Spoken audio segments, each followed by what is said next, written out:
So we have these parts from Wunderlich. They charge $90 for this. It's a ripoff, but no one does stuff like this. So it's kind of, hey, what are you going to do? You know, buy from someone else? So they dig at the texture, they nailed the texture. They probably nailed the size. I like the edge there. It's a little soft on the edge, kind of slippery, but that has a grip. And then some good double-sided tape. Just some instruction notes for this. This is going on R18, by the way. Let's clean the area up and then we'll install this. All right, finished product.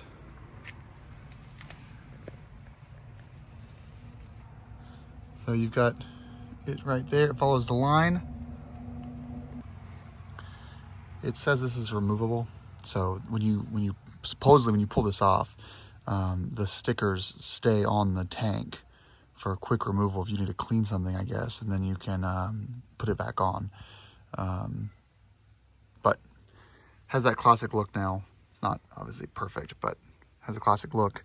It will make me less nervous about gripping the tank. I've been kind of keeping my legs super wide when riding this thing because I'm afraid about scratching.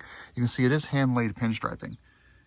It's all imperfections and all. It is done by hand, and so I just didn't want to scratch the tank up too much. So this will make me feel a little bit better about gripping the tank with my legs.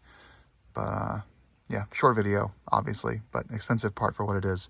Probably cost them, per item, $10 at most. But all the tooling and R&D and German labor, I guess, cost something. Anyway, thanks for watching, and hope you enjoyed the video. Ride safe.